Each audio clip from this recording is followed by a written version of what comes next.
Hello student, welcome once again. बच्चों कैसे हैं आप सब? आशा करता हूँ सभी फिट और फाइन होंगे। प्यारे बच्चों, आज की इस वीडियो में हम लोग chapter number 13 direct and inverse proportion का छोटा सा इंट्रो लेंगे। इंट्रो मैं इसलिए ले रहा हूँ ना, क्योंकि आपको ये क्लियर हो जाए कि डायरेक्ट प्रोपोर्शन क्या होता है और इनवर्स प्रोपोर्शन क्या होता है, और दोनों में बेसिक से जो डिफरेंसेस है ना वो क्या है। क्योंकि कई बार बच्चे ना कंफ्यूज हो जाते हैं, क्वेश्चन देखते हैं ना तो क्वेश्चन देख करके यही नहीं बता पाते कि ये डायरेक्ट वाला प्रोपोर्शन वाला क्वेश्चन है या इनवर्स प्रोपोर्शन वाला है। तो आज आपका मैं ये डाउट पहले क्लियर करूंगा, उसके बाद मैं आपको छोटे छोटे ट्रिक बताऊंगा कि एग्जाम में आपको कैसे समझना है कि क्वेश्चन डायरेक्ट वाला है या इनडायरेक्ट वाला है, और उसको सॉल्व करने का जो सिंपल सा तरीका होता है वो भी मैं आपको समझा दूंगा। तो आइए कॉपी में चलते हैं और इसका जो सिंपल सा बेसिक इंट्रो अपन देखते हैं। तो देखो यहाँ पर जो डायरेक्ट प्रोपोर्शन और इनवर्स प्रोपोर्शन होता है ना, उसको समझने के लिए मैंने सिंपल से एग्जांपल्स ले लिए हैं। डायरेक्ट प्रोपोर्शन जो है आपको 13.1 में दिया हुआ है, और जो हमारा इनवर्स है 13.2 में दिया हुआ है। लेकिन एग्जाम में तो ये आपसे कहेगा नहीं कि भैया जी ये आपका 13.1 का क्वेश्चन है, इसको डायरेक्ट वाले मेथड से सॉल्व कर लो, और ये आपका 13.2 का है, इसको इनवर्स से कर लो। ऐसा तो एग्जाम में नहीं कहेगा, वहाँ डायरेक्ट आपको क्वेश्चन दे देगा। तो हम लोग समझेंगे कैसे कि ये डायरेक्ट वाला है या इनवर्स वाला है, वो समझो आप। देखो हमारे पास पहला जो क्वेश्चन है, जो पहला मैंने एग्जाम्पल लिया है डायरेक्ट के लिए, वो क्या लिया है कि कॉस्ट ऑफ 2 पेन्स इज 10 रुपी, यानी कि 2 पेन की जो कॉस्ट है वो 10 रुपी है। Then what will be the cost of 4 pen. तो बताइए कि 4 पेन का कॉस्ट कितना होगा। तो जब कभी भी ऐसा कोई भी क्वेश्चन है, तब आपको क्या करना है, अपने माइंड में एक छोटा सा टेबल बनाना है। कैसा टेबल बनाना है? देखो कुछ इस तरीके से कि 2 पेन अगर अपन ले रहे हैं तो अपने को कितना रुपये देना पड़ रहा है, 10 रुपये देना पड़ रहा है 2 पेन के लिए। तो जाहिर सी बात है कि अगर मैं 4 पेन लूंगा तो मुझे क्या करना पड़ेगा, ज़्यादा रुपए ही देना पड़ेगा ना, क्योंकि 2 पेन का 10 रुपये है तो 4 पेन का उससे ज़्यादा रहेगा। ये तो एकदम आप कन्फर्म है। यहाँ पर मैं रेट नहीं लिख रहा हूँ कि 4 पेन का कितना देना पड़ेगा, मैं जान रहा हूँ आपको दिमाग में आपने निकाल लिया होगा, क्योंकि सिंपल से एग्जाम्पल है। लेकिन अभी निकाल लो मत, आप समझोगे मैं बताना क्या चाह रहा हूँ। कि अभी हम लोग क्या किए कि हमने ऊपर वाले की वैल्यू बढ़ाई। यहाँ पर पेन मैंने लिखा है, देखो ये 2 और 4 क्या है, नंबर ऑफ पेन है। यहाँ पर मैंने रेट लिखना है, ये एक साइड मैंने रेट लिख दिया है, यहाँ पर रेट मैंने नहीं लिखा। तो 2 को जब हम लोग 4 कर रहे हैं तब क्या हो रहा है कि रेट भी यहाँ पर इंक्रीज हो रहा है। लेकिन इधर देखो, अब इधर क्या होता है, यहाँ पर अगला जो हमारे इनवर्स वाला का एग्जांपल है उसमें मैंने लिखा है कि टू, और क्वेश्चन मैंने अपने बनाया है तो ग्रामर में मिस्टेक हो सकता है, उसमें ध्यान मत देना। सिंपल आप पहले समझो इसको। 2 workers complete A work in 5 days, यानी कि 2 वर्कर काम कर रहे हैं, 2 आदमी लोग मिलकर काम कर रहे हैं, तो एक काम को वो 5 दिनों में कंप्लीट कर दे रहे हैं। ठीक है, तो in how many days will 4 workers complete the work, यानी कि अगर अपन 4 आदमी लगाएं उसी काम को करने के लिए, 4 वर्कर अगर अपन लगा देते हैं तो वो कितने दिनों में उस काम को कंप्लीट करेंगे। अब देखो यहाँ पर 2 वर्कर अगर अपन मैं रख रहा हूँ तो वो काम जो रहा है वो 5 दिनों में कम हो रहा है, 5 डेज अपने को लग रहे हैं। तो अगर मैं 4 वर्कर रख लेता हूँ, 4 वर्कर रख लेता हूँ, तो जाहिर सी बात है कि दिन जो होगा वो अब कम लगेगा। 2 आदमी मिलकर के 5 दिनों में काम को खत्म कर रहे थे, तो 4 आदमी अगर मैं लगा दूंगा तो वो और जल्दी जल्दी काम को कर देंगे, और 5 दिनों के बदले वो काम कुछ कम दिनों में खत्म होगा।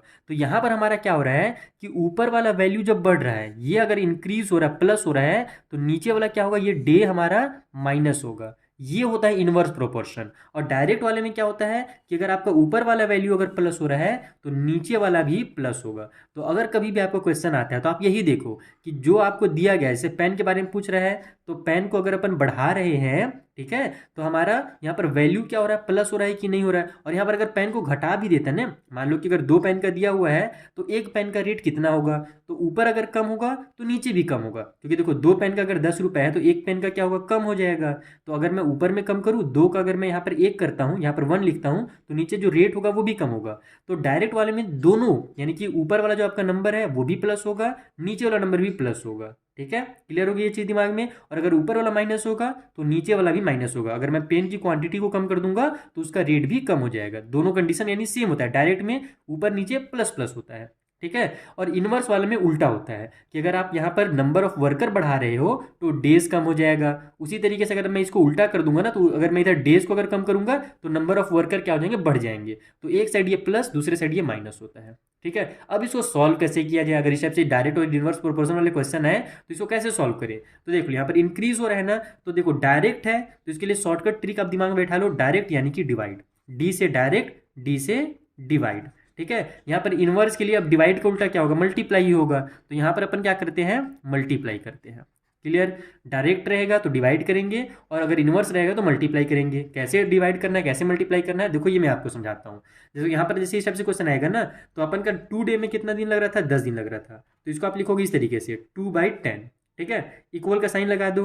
अब हमको 4 डे में कितना दिन लग रहा है, सॉरी दिन नहीं था ये रुपी था, 2 पेन था तो 10 रुपये लग रहा था, तो 4 पेन है तो कितना रुपये लगेगा ये हमको पता तो है नहीं, तो यहाँ पर एक्स वाई जेड आप कुछ भी मान लो, जैसे मैं यहाँ पर एक्स मान लेता हूँ, जैसे कि हम लोग हमेशा सॉल्व कर रहे हैं, क्लास 6 से पढ़ते आ रहे हैं, तो कुछ भी अगर नहीं पता रहता है तो वहाँ पर हम लोग एक्स मान करके सॉल्व करते हैं, तो यहाँ एक्स कर लेते हैं। ठीक है, तो अभी हमने क्या किया, इसको डिवाइड किया, अब इसको आप सॉल्व करो। तो देखो हमको तो एक्स की वैल्यू चाहिए, तो इस एक्स को मैं इधर ले आता हूँ, तो ये हो जाएगा मेरा 2x बन जाएगा, इक्वल की साइड में 4 है, 10 को मैं इधर ले जाता हूँ, तो ये 10 मल्टीप्लाई में हो जाएगा, क्योंकि इधर से ये डिवाइड में था तो राइट साइड में जाएगा तो मल्टीप्लाई में आ जाएगा। ये सब बेसिक सी चीज़ें हैं, ये भी इधर डिवाइड में था तो इधर गया, इसीलिए ये 2 के साथ मल्टीप्लाई हो गया। हमको तो एक्स की वैल्यू चाहिए, 2 की तो चाहिए नहीं, तो अपन क्या करेंगे, 2 को भी इधर ट्रांसफर कर देंगे, तो एक्स इक्वल टू जाएगा 4 मल्टीप्लाई 10 डिवाइड बाई में 2, तो ये 2 1 जा 2, 2 2 जा 4, तो 10 2 जा हो गया हमारे पास 20, यानी कि एक्स की वैल्यू कितनी निकल गई, 20 निकल गई।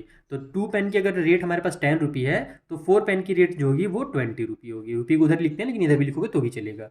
तो अगर डायरेक्ट प्रोपोर्शन है तो इस मेथड से सॉल्व करना है। ठीक, अगर इनवर्स प्रोपोर्शन वाला क्वेश्चन रहे तब मैंने क्या बताया आपको कि आपको उस कंडीशन में मल्टीप्लाई करना है। मल्टीप्लाई कैसे करेंगे, देखो यहाँ पर 2 वर्कर थे तो 2 वर्कर लगा रहे थे 5 डेज, तो यहाँ पर 2 मल्टीप्लाई आप 5 कर दो, इक्वल का साइन लगाओ। इधर 4 वर्कर है तो 4 वर्कर कितने दिन लगाएंगे ये तो हमको पता नहीं है, यहाँ पर मैं उसके बदले में फिर से एक्स कर देता हूँ, तो यहाँ पर हमने क्या किया, मल्टीप्लाई कर दिया। तो ये देखो 2 5 जो हमारा 10 हो जाएगा। ठीक है, या फिर 10 भी मत करो, इसको भी रहने दो एक सेकेंड ना, 2 मल्टीप्लाई इसको 5 ही रहने दो। ये हमको एक्स की वैल्यू चाहिए ना, तो 4 को इधर ले आओ, तो 4 इधर आकर के डिवाइड में हो जाएगा, क्योंकि इधर ये मल्टीप्लाई में था, इक्वल की साइड में केवल एक्स बच जाएगा। अब ये मेरा देखो कट हो रहा है, 2 1 जा 2, 2 2 जा 4, तो 5/2 आ गया। अब इसको मैं अगर कट करूंगा तो 2 1 जा 2 आ जाएगा, और यहाँ पर मैं ऊपर कट करूंगा तो 2.5 आ जाएगा। अब 5 को अगर 2 से डिवाइड दोगे तो कितना आएगा, 2.5 ही आएगा। आप डिवाइड दे सकते हो, या फिर इसको आप 2 और 1/2 भी लिख सकते हो, अगर आप मिक्स फ्रैक्शन के रूप में लिखना चाहो तो। यहाँ पर मैं डेसिमल में लिखूंगा तो 2.5 आ जाएगा, यानी एक्स की जो वैल्यू है वो 2.5 है। इसका मतलब क्या हुआ कि अगर 2 वर्कर 5 दिनों में काम को कर रहे हैं तो 4 वर्कर उसी काम को 2.5 यानी कि 2 दिन और आधा दिन। 2.5 का मतलब यही होगा, 2.5 होता है। 2 और हाफ का मतलब क्या हुआ कि 2 दिन पूरा पूरा और आधा दिन और लग जाएगा, यानी सुबह से लेकर के दोपहर तक। इस तरीके से मान सकते हो आप। वैसे एग्जांपल को अगर मैं और सिंपल बनाना चाहूँ ना, तो यहाँ पर जैसे 5 डेज था ना, इसको अगर मैं 6 डे कर दूंगा कि 2 वर्कर अगर 6 डे में काम को कंप्लीट कर रहे हैं तो 4 वर्कर वाला जो होगा वो 3 डे आ जाएगा।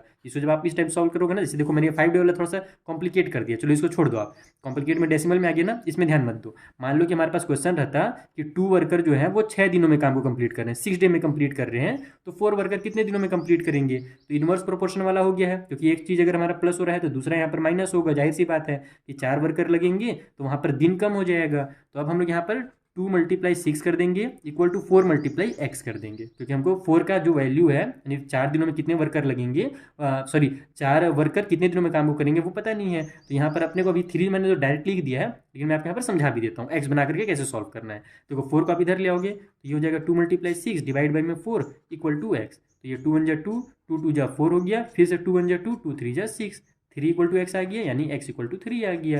यानी कि 4 वर्कर अगर मैं लगाता हूँ तो वो 3 दिनों में काम को कंप्लीट कर लेंगे। तो इस तरीके से आपको समझना है। क्वेश्चन देखो तो पहले आपको एकदम मेन ये चीज़ देखना है, ये कि दोनों अगर हमारा प्लस हो रहा है तो समझ जाना डायरेक्ट प्रोपोर्शन में है, अगर दोनों हमारा माइनस हो रहा होगा तो भी समझ जाना कि वो डायरेक्ट प्रोपोर्शन का क्वेश्चन है। अगर एक और प्लस हो रहा होगा तो दूसरा माइनस होगा, है ना, या फिर पहला वाला अगर माइनस हो रहा है तो दूसरा प्लस होगा। अगर इस टाइप से उल्टा वाला क्वेश्चन है तो समझ जाना कि आप वो इनवर्स वाला है। आई होप आपको अच्छे से समझ में आ गया होगा। और ये भी मेथड याद रखना कि डायरेक्ट वाला में डिवाइड और इनवर्स वाला में मल्टीप्लाई, ये चीज़ों को एकदम अच्छे से ध्यान रखना। चलिए अब हम लोग मिलते हैं नेक्स्ट वीडियो में, जहाँ पर जो आगे के एक्सरसाइज वाले क्वेश्चन है उनको भी मैं आपको एकदम सिंपल मेथड में इसी तरीके से समझा दूंगा। अगर आपने ये वीडियो समझ लिया तो आगे क्वेश्चन आपके लिए बहुत आसान होने वाले हैं। आप चलिए मिलेंगे नेक्स्ट वीडियो में, तब तक के लिए थैंक यू फॉर वॉचिंग।